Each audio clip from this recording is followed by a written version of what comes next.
Hey, welcome back to Crimes and Closets. This is Beth in my closet in North Carolina. And this is Christy in my closet in North Carolina, too.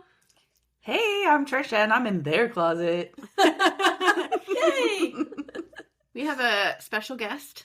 Yeah. Christy's sister-in-law, Trisha, is here in the closet. We are all together Yes. in North Carolina at a kitchen table, actually. Yeah, we're not in a closet. We're in a condo. Yep. But there are closets, so. Yeah, we could. We could go in one, and the internet would probably work just fine in here. Yes. It's too much stuff. We're all hanging out together. They came. We're like close by Raleigh. Yeah.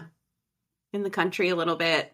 Yeah. In a condo. I'm replacing all the appliances in my condo this weekend, and so I came to hang out, and we had a girls' night last night. And Yeah, we did. yeah. Super fun. Guys, I almost recorded our entire night. Probably was a good thing we didn't. Yeah. What's it? Pull pieces out for like little intros here and there or like snippets. That's what I had thought of doing. But Oh, okay. then conversation went awry and I was like, I should stop recording now. We got a lot of singing in, Yes. a lot of dancing in. I did my TikTok dance. It was amazing. Yeah. Pretty proud of it. And Trisha, who's not a game player, typically played a game with us. I did, and I stayed up past 11. That's pretty proud of also myself. shocking. Stayed up till midnight. Well, yeah, till midnight. Yeah, So, and the game is a magnet game. yeah. And I saw it on Mhm. TikTok and sent it to Oh, Christy. is that where you found it?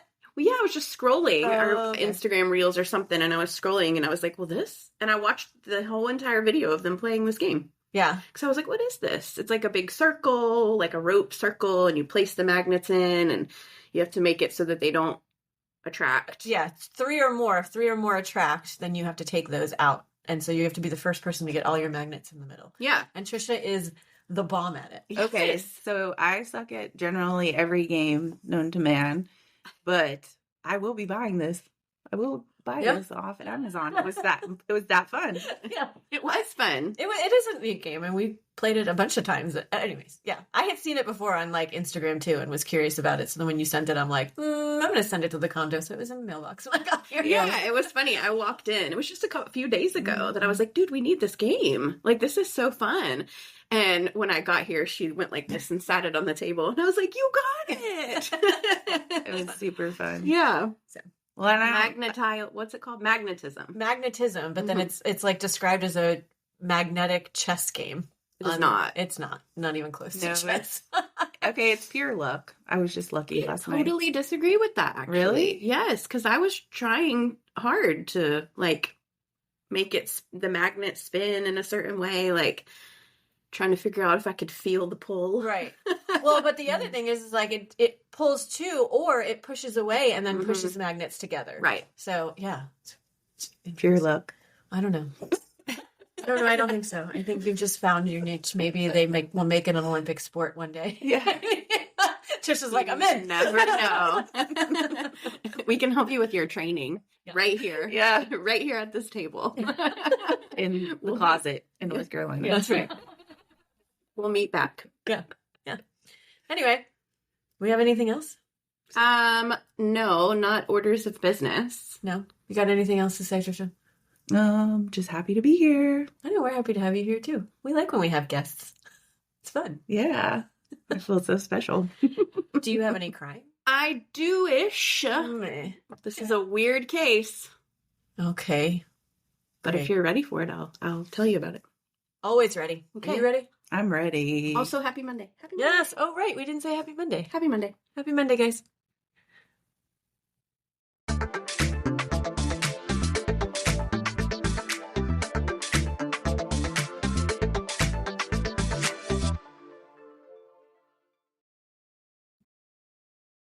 Okay, my friends. This case is a listener suggestion from Destiny. Oh, hey, Destiny. Destiny has suggested cases in the past that we have done. I cannot remember what they were, but I remember that she's a Swiftie. So I love that. For today, we are actually heading to a totally different country that we have never, ever been to before. Never? Never. Mother Russia. What? We're going to Russia. Wow. Yep. We've never been there, right? No, I don't know. Right. Specifically northern Russia. The place is called Uraeus. Uraeus. Mm-hmm. Like Uranus but without the N? Uh-huh. Yep. Okay. Just like that. Okay. However, at the time that this case took place, it wasn't Russia. It was actually the Soviet Union. Oh, okay. USSR? Yep. Back in the USSR. Could not get that song out of my head, by the way, because all these documentaries that I listened to, it was like very thick Russian accents or they just spoke Russian. Oh, okay. And it was really hard to like keep it together. Is this where our listeners from or no? No. Oh, okay. I do not think so. I mean, if I'm wrong about that, I am so sorry, but I don't think so. Okay. So this happened in 1959, and the Soviet Union fell in 1991. So it was a long time before, that was only in 1991, which really surprised me, actually. Well, yeah, because that's like yesterday. I mean, it's just, we were alive, and it just seems like the Soviet Union was not alive when we were alive. Oh. But it in fact was. Mm-hmm. Okay, so this is a really weird case. I'm just going to say that right now. It's very different for us. It's unsolved. It may or may not even be a crime or a murder. Oh. So I'll let you decide. Okay. It does involve the death of 9 hikers on a very snowy mountain in Russia / Soviet Union under extremely strange circumstances. So there are a lot of theories and conspiracies about the case. So I'm just going to tell you all the things, and we'll see where you land. I also just want to say that I am as American as they come, and I 100% will butcher names and words. Please give me grace and forgive me. I promise I will do my best. I tried really hard, especially with names, because that's just so important to us. But I'm going to suck. Apologize to all of our Russian listeners. Absolutely. Or just to all of you people in general, because I can't talk well on a normal day, and these are not normal words for me. So there we go. Okay. Got it. So, like I said, this is about 9 hikers who went into the northern mountains of the Soviet Union in 1959. All 9 of them ended up being found dead under very strange and mysterious circumstances. Their causes of death are widely disputed still today. So here's all the evidence and the theories of what happened to these young people. Their deaths are known as the Dyatlov Pass Incident. Mm-hmm. Okay. On January of 1959, 10 people, 8 men and 2 women, got together to go on what would be a few-week journey up into the snowy mountains of northern Russia. Wait, 8 men and 2 women? Mm-hmm. So one person is a survivor of this? Well, not really. Yes, but not of what happened. He left early. Yeah. Oh, okay. He left before the weird things started to occur. Okay. So the mountain's name, which I'm not even going to try to say, but when translated into English, it is Dead Mountain. Oh, well, I don't know if I would... itself. It's very ominous to go there. Yeah. Right. Mm-hmm. And also, why are we naming the mountain that? I mean, like a beautiful mountain for hiking and skiing should not be named that. Yeah. Like now it should after this incident, but not before. Mm-hmm. Okay. So 9 of these 10 people were friends and students at the Ural Polytechnical Institute in Yekaterinburg, Russia. Very well done. Thank you. All of them were in their early 20s, so they were very young. They were all experienced hikers and skiers.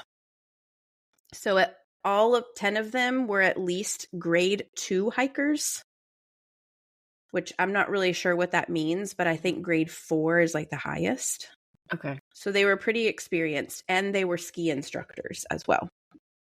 The 10th person, so that was 9 of them. 9 of them were friends and students at the college. The 10th person was a guy who was like a little bit older. He was in his 30s, and he was a grade 2 hiker, but he was trying to up his grade level to grade 3, and he needed this hike to go up a rank. Oh, okay. And so he heard that they were going to be going, like a group of them were going to be hiking this mountain, and he was like, can I join in? And they were like, sure. Okay. All right. Bless my heart, I'm going to try to tell you their names. Okay. So the group was led by Igor Dyatlov.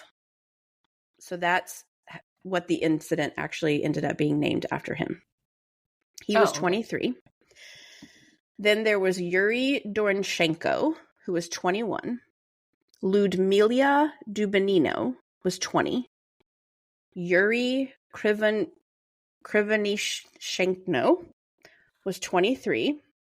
Alexander Kolvat, I have to gear myself up to say these. Yeah. Alexander Kolvatov was 24. Zenata Kolmogorov was 22. Rustam Salobnin was 23. Nikolai Thibault, he was 23. And Yuri Yudin was 21. Okay, so those are the 9 friends. Mm-hmm. And then Semyon Zolotarov was 38. And he was the one that joined this group of school friends, right before the hike happened. Mm-hmm. So a lot of what we know that happened on this trip is from journals of the hikers that were found. And cameras with lots of photos were recovered later by searches. So they were kind of able to find their journals and piece them all together and then put them together with photos and figure out their timeline. Okay. Okay. So the group started the journey by train on January 27th.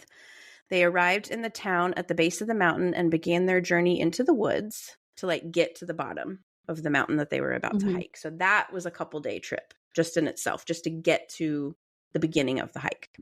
Right. So they carried all of their gear, supplies, food, and tents on their backs, and they brought along skis because part of their hike was also going to be having fun skiing on this beautiful mountain. The terrain was really harsh, and there were huge amounts of snow, sub-zero temperatures. It was very desolate country. The trip was supposed to be completed by February 12th, so that's 16 days. Okay. Okay. The day after they began walking towards the mountain, one of the 10, Yuri Yudin, began having severe back pain due to a sciatica problem that he had been suffering with.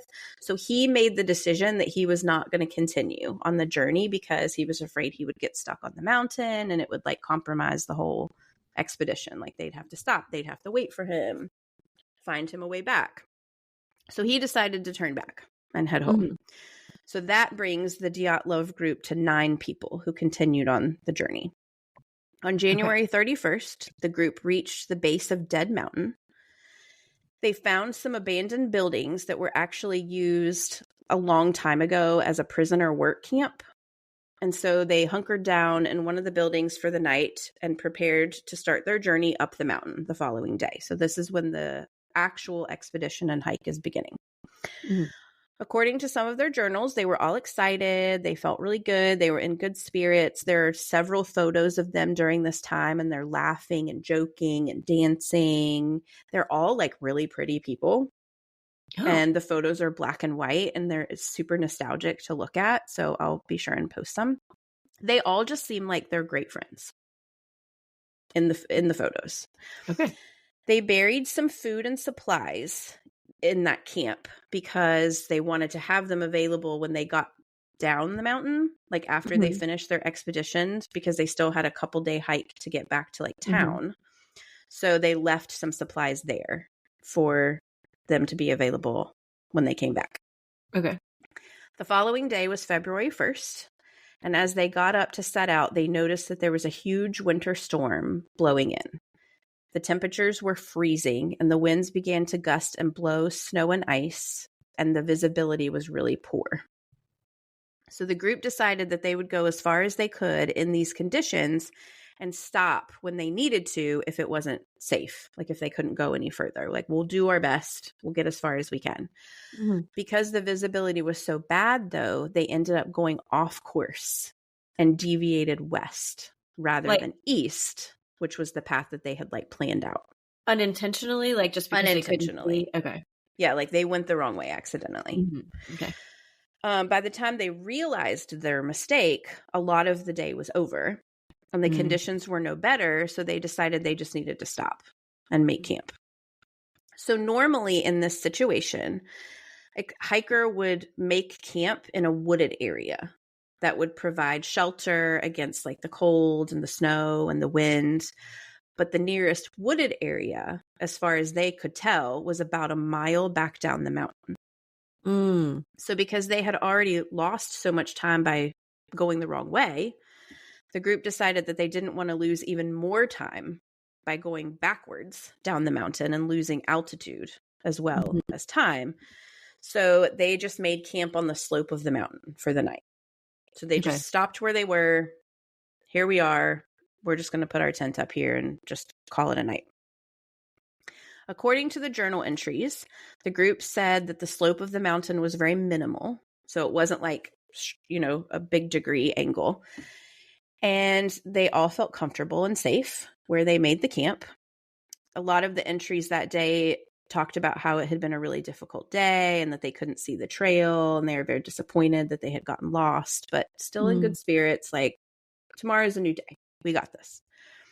So that's the last known documentation of the trip. And for these 9 people, this is where their journey ended. Wow.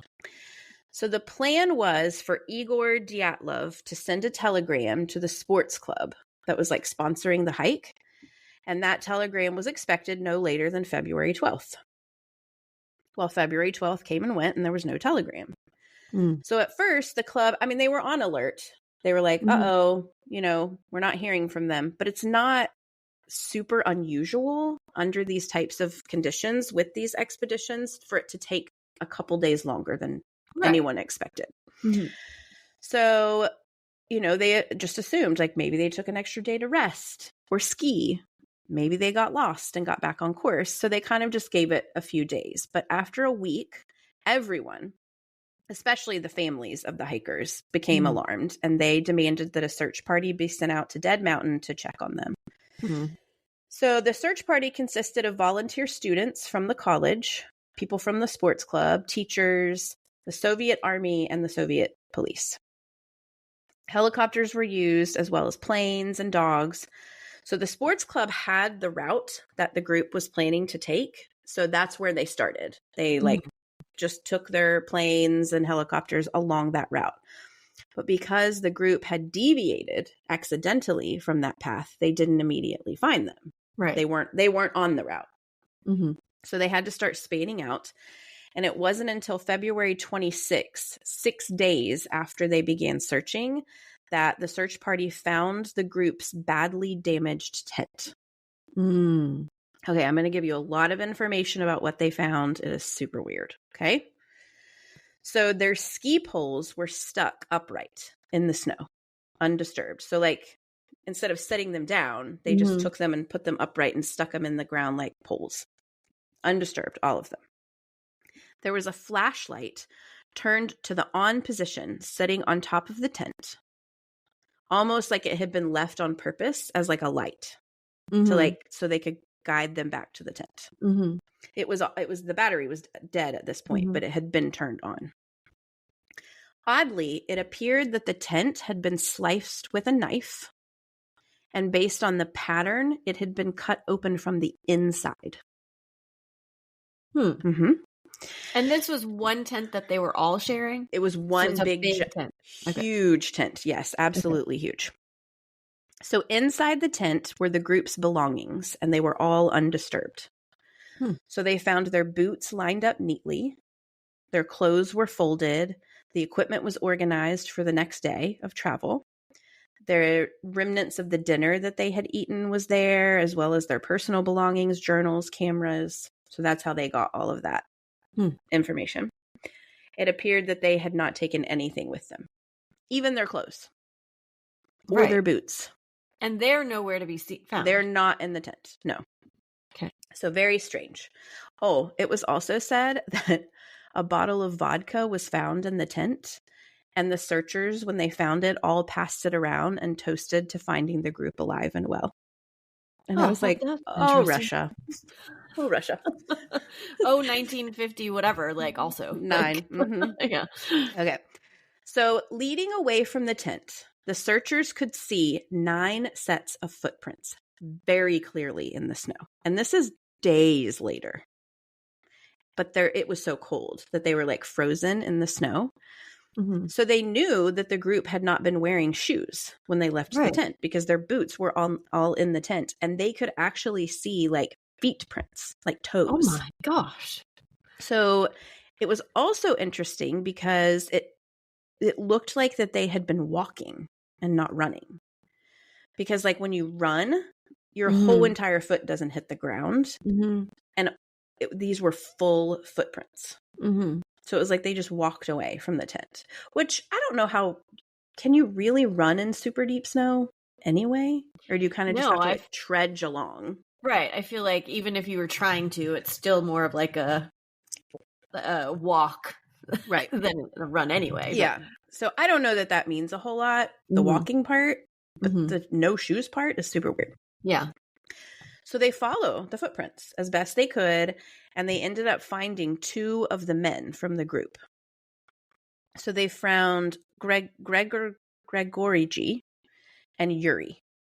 Okay. So they were a few meters away from the tent on the edge of like a wooded area, laying side by side in the snow. Both men were poorly clothed, like in their what they would sleep in, essentially. Mm-hmm. And they didn't have shoes. Some of the branches of the trees above them were broken, which indicated that they had tried to climb it several times, maybe to look for their friends or to look for their campsite or something like that. There was also remnants of a small fire. So they built fire. Both men had abrasions and bruising to their faces, arms, and hands. And it appeared that one of them had actually bitten off one of his knuckles. What? Because he actually had a piece of flesh in his mouth. They also both had burns to their hands. And their causes of death was determined to be hypothermia. Wow. Super weird. And there's, I guess because there's no other footprints or even like animal prints. Like it's not like they were trying to climb it to get away from a bear or something. Well, they don't know. No, there was no other prints. Mm-hmm. It seemingly was just the 9 of their prints. No animal prints for sure, because that plays into it later. And no, not that they could see. Okay, so not far from those 2 men, they found the body of Igor Dyatlov. So that was the group leader, and Rustim. So they were also found like kind of near the wooded area, but it looked like they were leaving the woods and had been walking in the direction of the campsite. So like they were trying to find their way back to the tent. They also were very poorly dressed. They had abrasions and bruising to their faces and hands. Their causes of death were also determined to be hypothermia. Rustim was in the fetal position when they found him. So it looked like he had actually laid down and froze. Oh, wow. Yeah. 5 days after that, the body of Alexander was found. So he was clothed somewhat better than the first 4. And he was found in a manner that also indicated that he had been trying to make his way back to the tent. So his cause of death was also hypothermia. So that's 5. Yeah, but it took 5 days to find him. How far away was he? Not actually very far. They were all kind of in the same vicinity, but they were not together. So it was like one would be a meter this way and the other one would be a meter this way. And so it was like they just had to keep expanding their circle and expand. And it's snowing. Like there's snow on them. They're not just like laying very visible, you know. Right. And also part of it too was the weather was still really bad. And so it wasn't like they could search all day long. Like they had to stop as well for their safety. Okay, so they still were missing 4 hikers. that they couldn't find. So they're continuing to search. But in the meantime, while they're searching, investigators are also trying to put together the group's last movements and figure out what happened. Like, what happened? So they're like going through those journals, developing those photos. So it seemed like at some point during the night, they had gotten startled and felt like they needed to flee their tent in a hurry, obviously. So one of them cut through the tent to get out, and they all just like took off in different directions. Like some of them staying together, they knew because there was like 2 found together, you know, but it was like they just took off without their shoes, without getting dressed, without their stuff. Right. Someone had thought, it's so weird. Someone had thought to put a flashlight on the tent, possibly to be able to find their way back. Which also is weird because if the tent is unsafe or like something's happening, like you're not thinking about like getting back there, which I guess maybe you are because that's where like your food and clothes are. But yeah. So for whatever reason, we know at least these 5 weren't able to make it back and froze to death. So it was determined that all 5 of these men had died 6 to 8 hours after their last meal. The temperatures that night were found to have been between -13 and -22. Yikes. And the winds were described as hurricane force, blowing between 45 and 70 miles per hour. Whoa. So that's super weird. So the thing is that they know, especially these hikers, experienced hikers know that in conditions like that, if you're poorly clothed and you don't have shoes, you've got like 45 minutes. Right, yeah. So it's just interesting that they, whatever scared them so much that they were like, it's worth the risk. Right, yeah. We got to get out of here now and no grabbing anything. Right. So the last photo that they found on all of the cameras was taken on the evening of February 1st, 1959, and it was of the sky. In the sky, in the photo, I will try to post this, there was like an orb-shaped object that was like lit up. So these are black and white photos. So it's hard to tell exactly what it is, but there's something there that is very bright and like round. Like a UFO? I don't know.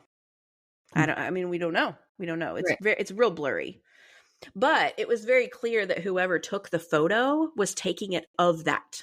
Right. Because it's in like the center of the picture. So it's not like they were like taking a picture of the mountainside and that happened to be in it.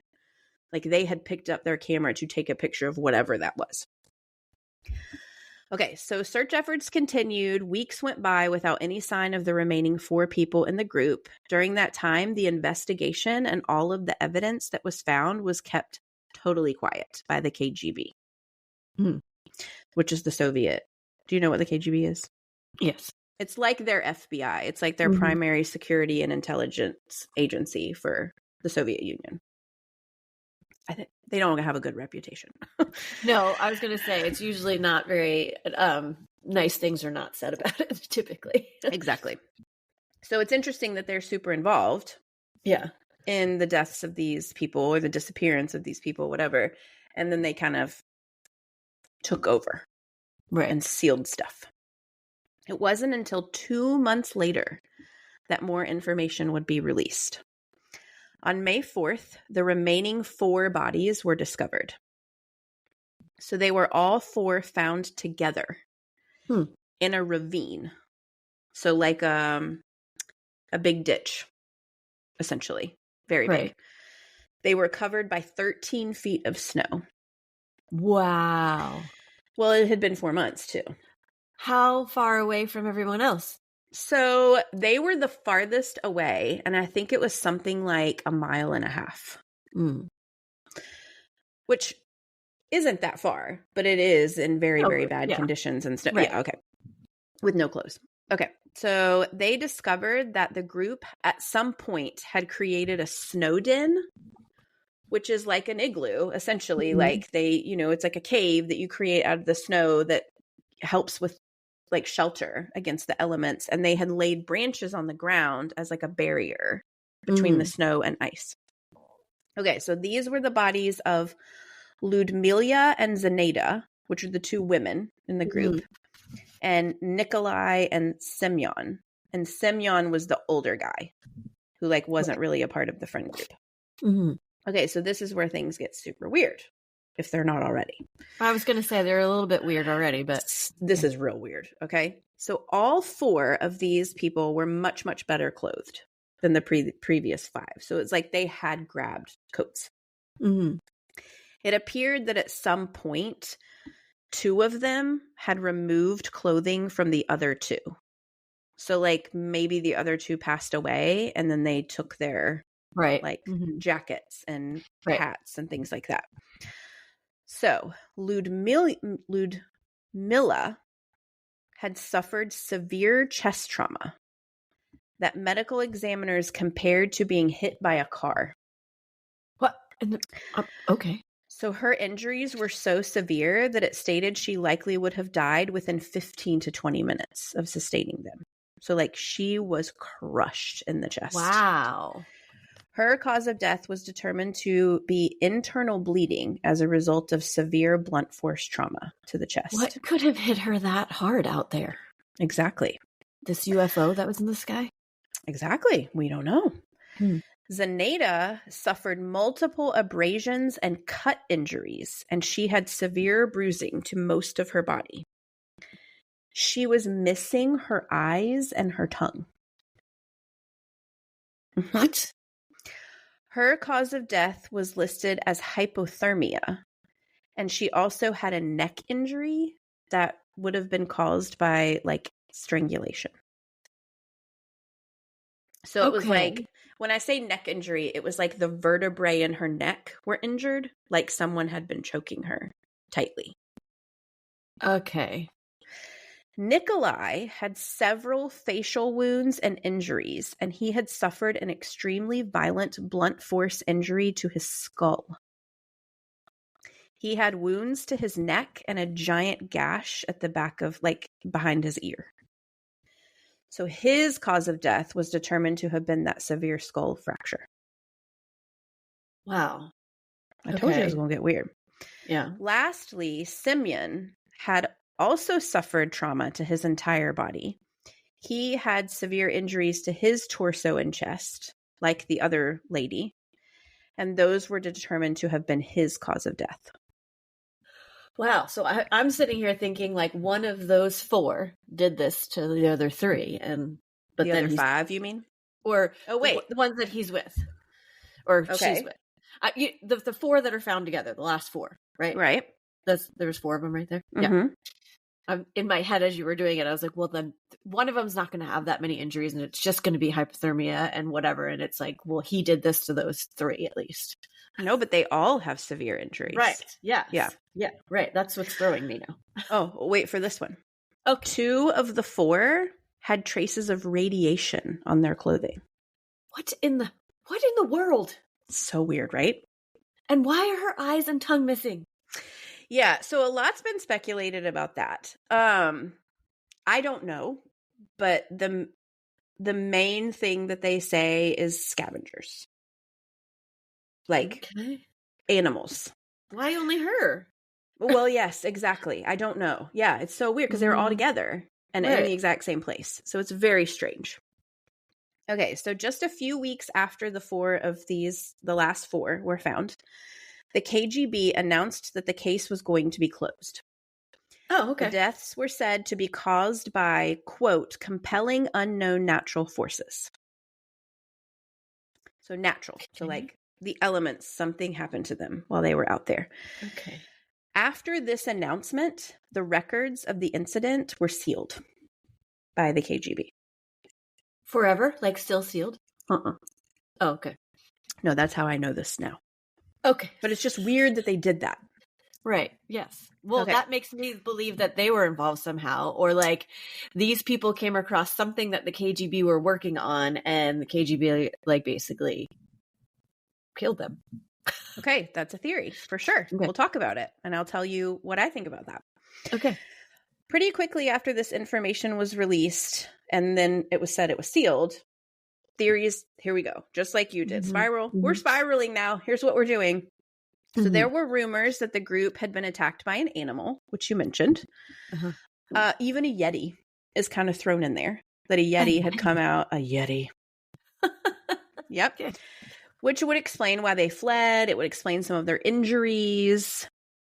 There was even a photo in one of the group's like cameras, on one of the cameras, of like this shadowy figure in the woods that like looks like a Yeti. It for real, if you're picturing in your head like a tundra of snow and a black and white photo of something that looks like a Yeti, that's exactly what it looks like. Right. But it also could just have been one of the people, and they had on big old giant, you know, jackets and pants, and, you know, it was far away and it was blurry. But like we talked about before, there are no tracks of any animals or anything like that around the tent that we could see. So it was just the 9 people's bare feet, essentially. Some people theorized that the government was involved and that they had possibly been doing military testing in the area. So that mountain, part of that mountain, was known to have been a testing site at one point. But, and I don't know of what. But it wasn't at the time, allegedly. So it was, they were thinking that maybe they were testing at the time and that the group had fallen victim to some like odd chemical explosion or something. So that would explain like some of their injuries. That would explain the radiation. It would explain that weird orb in the sky that was just taken hours before their deaths. And it would explain why the KGB became so quickly involved and tight-lipped and sealed everything. So there were other people who had been hiking on the same mountain a few weeks before this happened. And they also reported seeing weird orbs and lights and stuff in the sky. But it was said that whenever the officers reported their statements to the KGB, they were told to disregard them. Okay, so my main thing with that is if the military was involved and immediately stepped in to damage control and seal all the records, why would they leave the bodies? Right.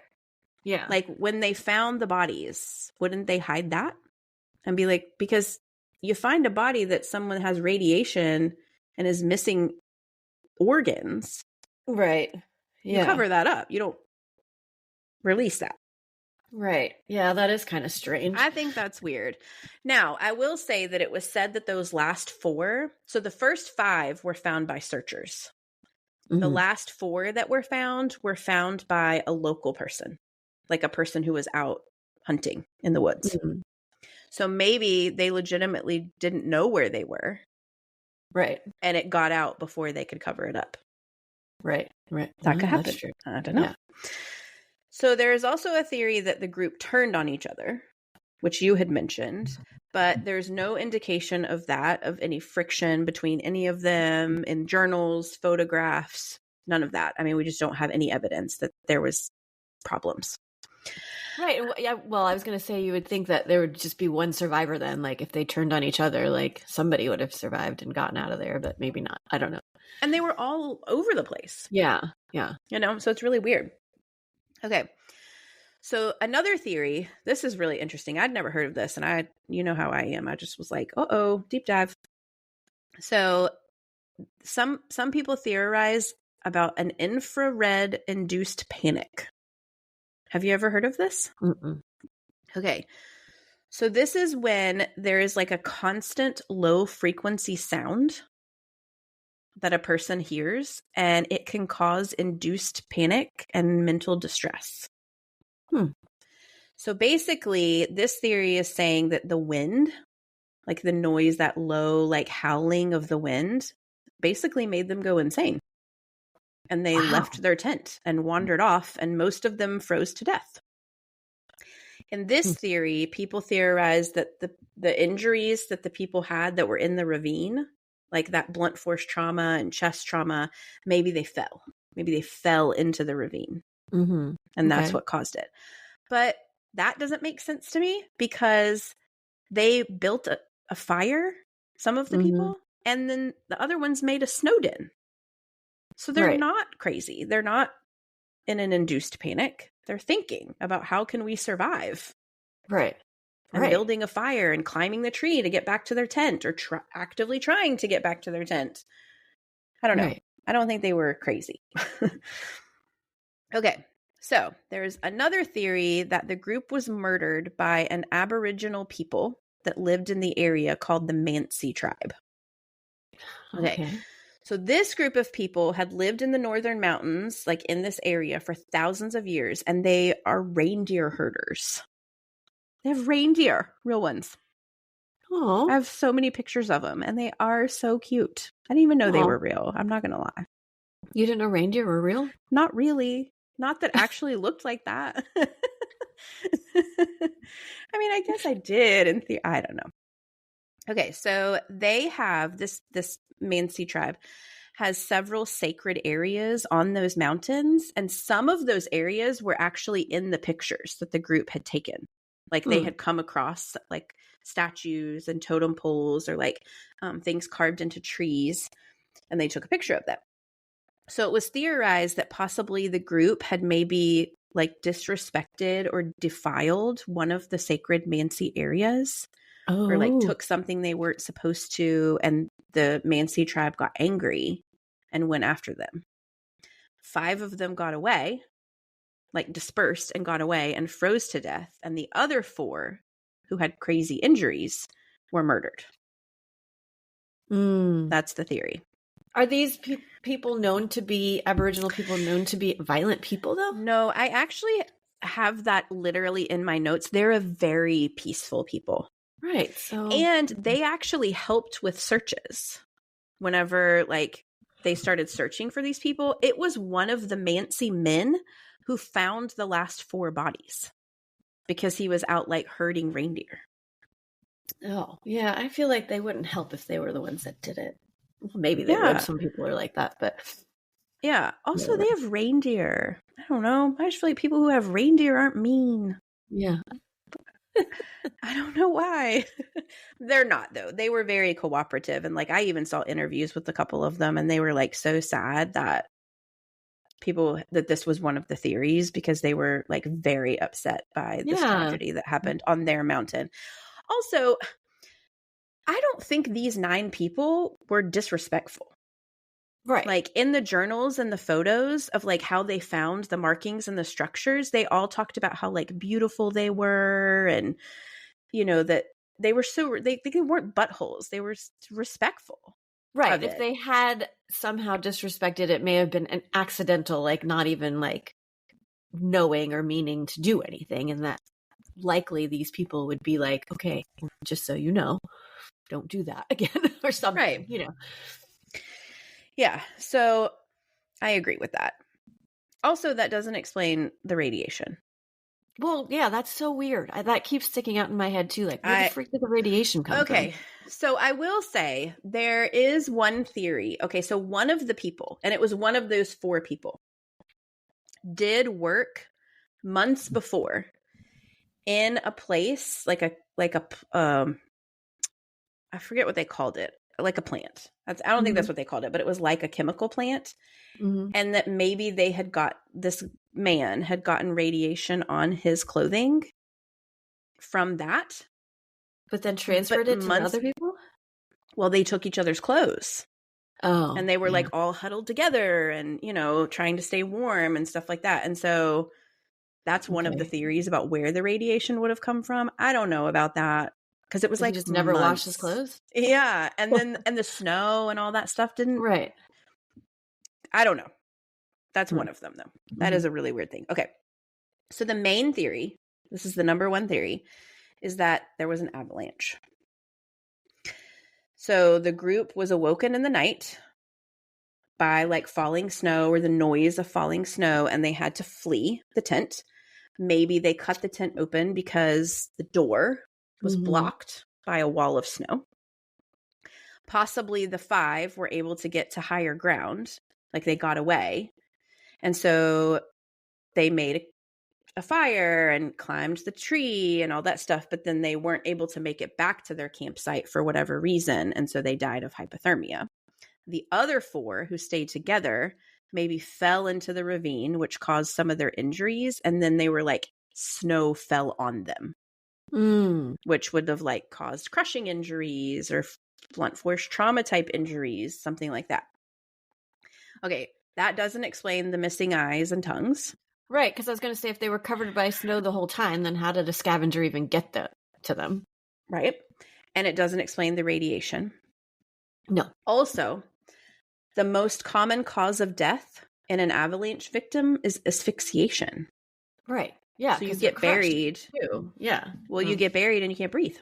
Yeah. Because you have a wall of snow on you.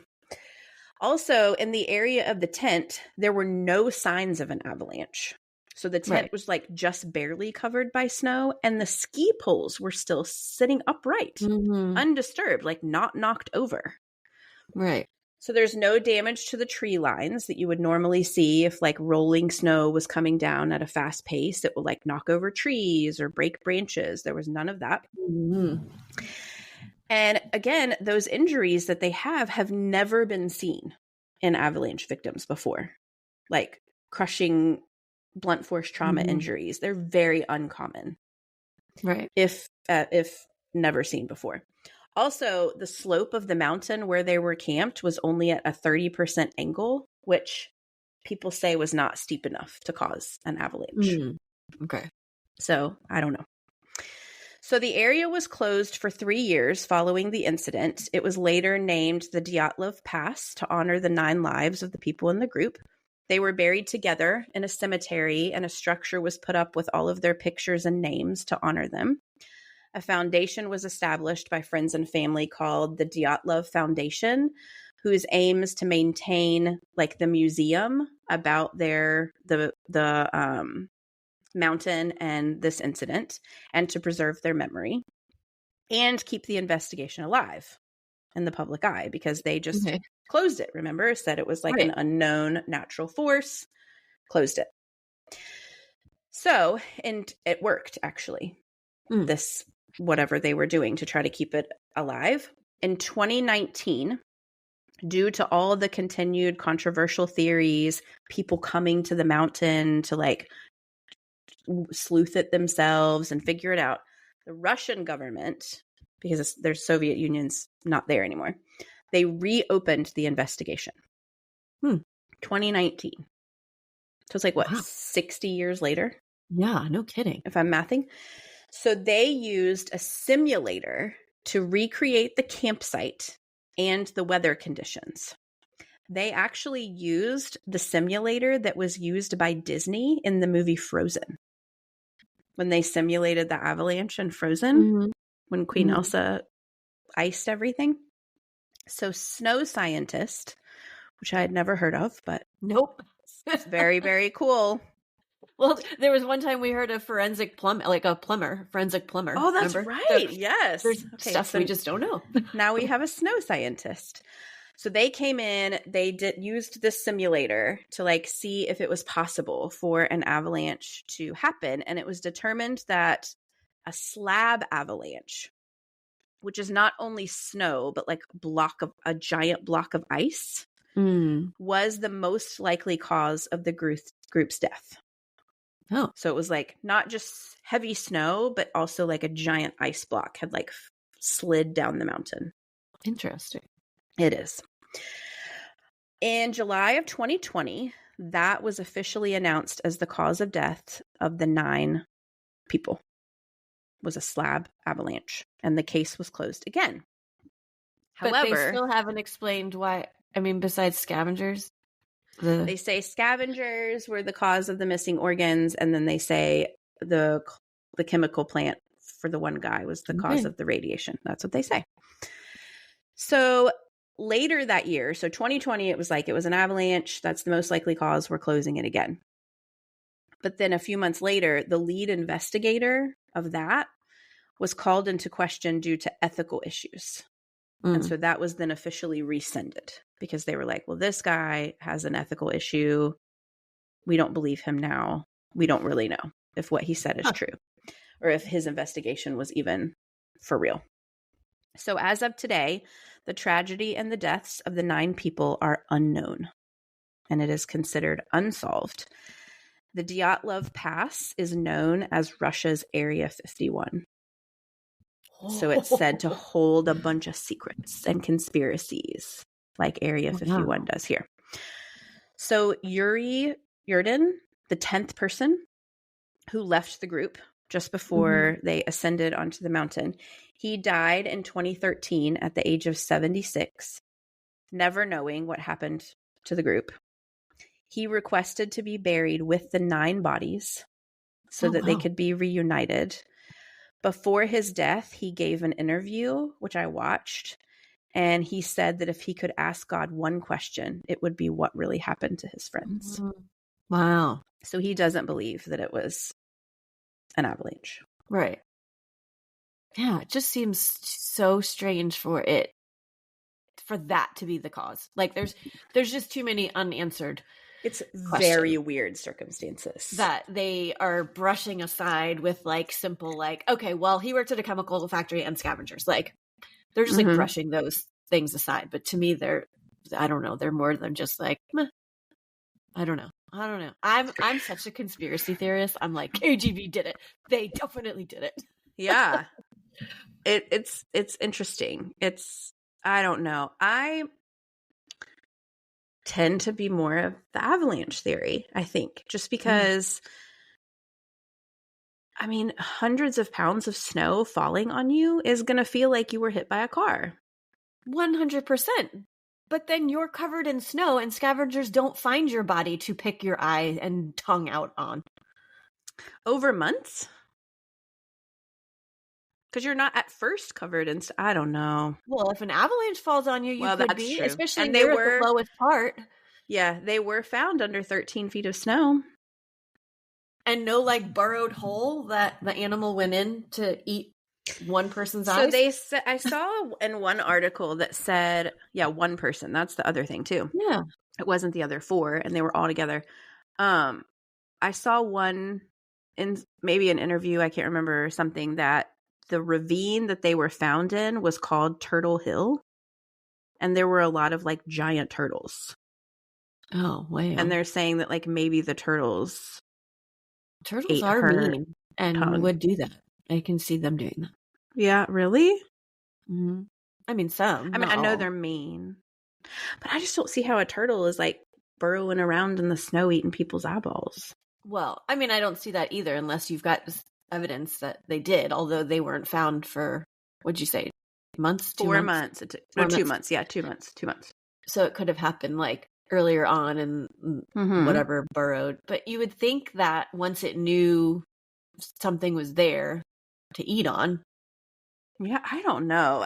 That is so weird to me. It's that part, the missing organs and the radiation are so weird to me. Also don't understand why, like, who would have done that to her and also not the other people. Like, if they saw something, take your eyes out and I'm taking your tongue out so you can't tell anyone either. Like, you know, like if it was like some sort of torture method or whatever, or was somebody still alive and they were, you know, like what's that movie with the team? Didn't they eat each other because they were stuck on the mountain? Like, but that would just be like really random things to have eaten off of somebody and not just be like the only thing's not frozen, maybe. Oh, maybe. I don't know. Gross. Ew. I didn't even think about that. Blech. Yeah. Ew. I did not even think about that. That is dark. Yeah. You do what you got to do to survive when you're in a situation like that, I would imagine. For sure. I mean, I would like to think that I wouldn't, if you and I got trapped somewhere and you died, I wouldn't be like, well, I need to start eating her to survive. Like, I don't know. I don't know if I would. and would I be mad? I'm like, well, you can to survive, but like, also no. Yeah. I don't think I could, even if it was like, I think I'd just be like, don't eat my eyes, please. Well, I know, that's just, it seems like a weird thing to go for, but yeah, anyway. You can have like a finger, maybe an ear. Just nibble on your finger a little bit. Keep it reasonable, please. Okay, all right. Okay, I'll try.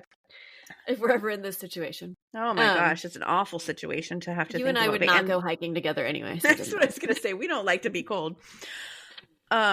Yeah, it's just so terrible and tragic. And they were super, super young. That's like the saddest part is they were like, aside from the 38-year-olds, like the one, the oldest one was like 24. Right. Like they were really young, happy people, and the pictures are so amazing and on the adventure of their life, and just so sad. Yeah. Especially to not really know.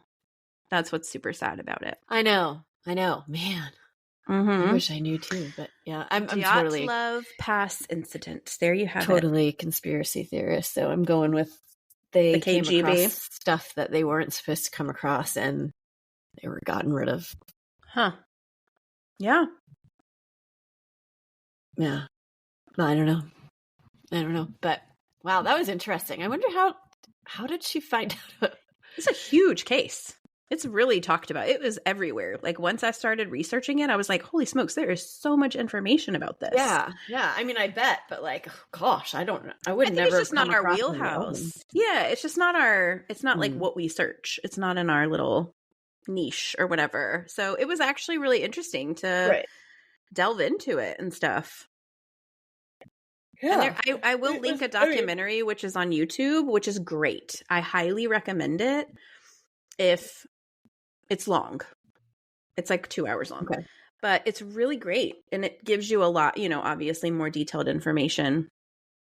And they have people on there that like 100% believe one theory. And the way that they explain it, you're like, yeah, that's what happened. And then another person comes in with another theory and they believe it so hard that like they convince you as well. And so, yeah, it's real interesting. Huh. Well, I might very have to smart people have looked into this. It's on YouTube. Watch it on a plane?